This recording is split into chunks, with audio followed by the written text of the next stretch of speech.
Patrick Goddard. I'm the President and Chief Operating Officer for Brightline.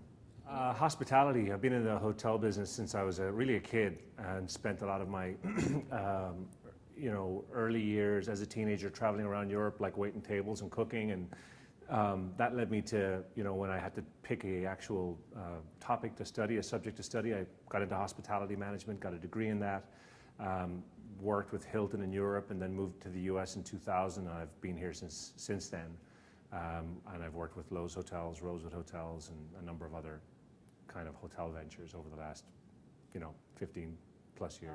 Well, Brightline is very much at the intersection of transportation and hospitality. So in my last role, we focused a lot on boutique lifestyle hospitality, 4- and 5-star luxury and boutique hotels. And what we did in that world was we'd take a,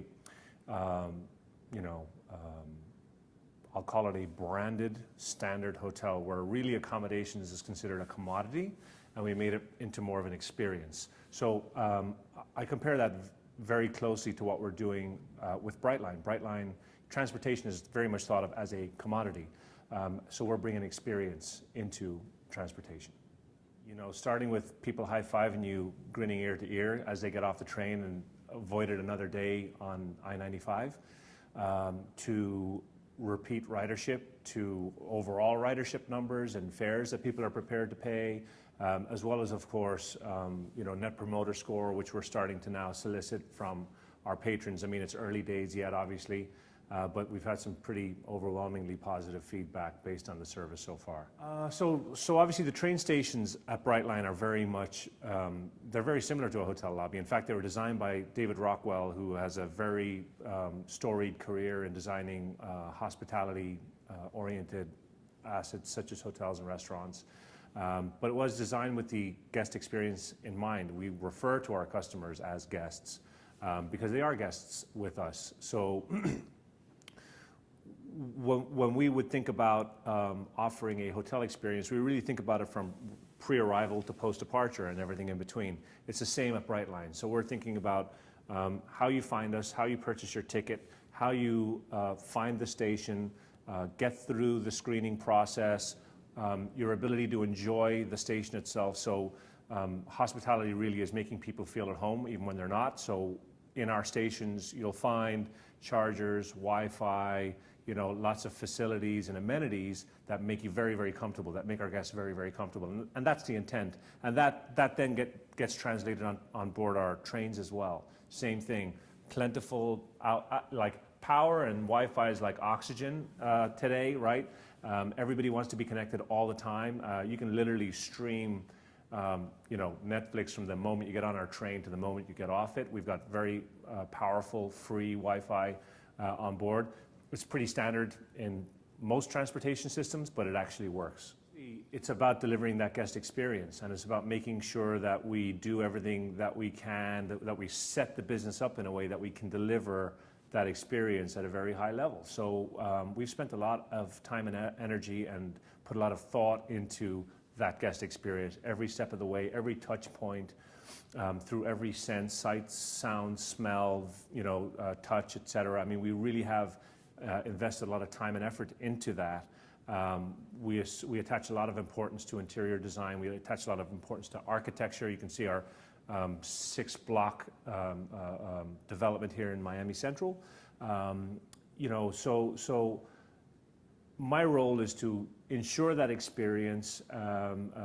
That's really my primary role, and to deliver and to prove that the concept of private investment into public infrastructure works, and then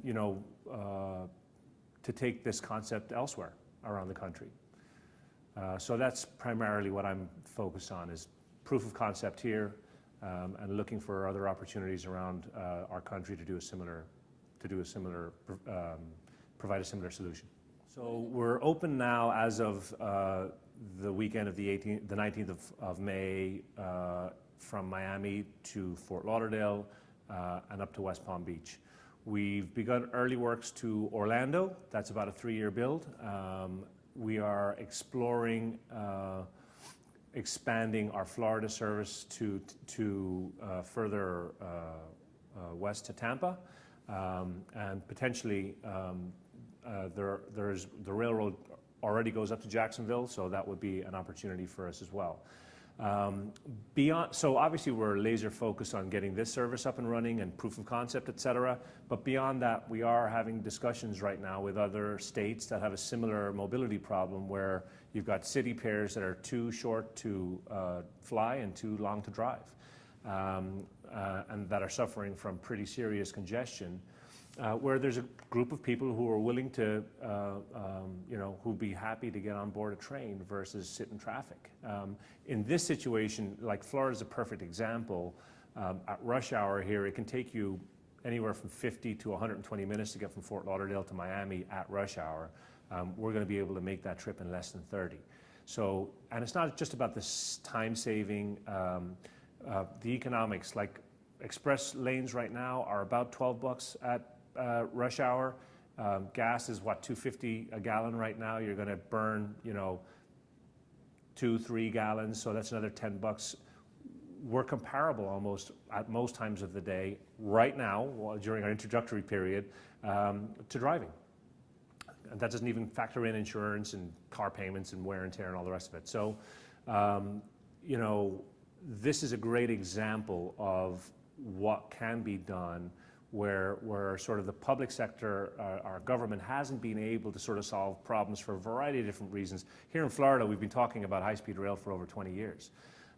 It's taken a private entity and private investment, over $2 billion of investment, to make this initial phase happen.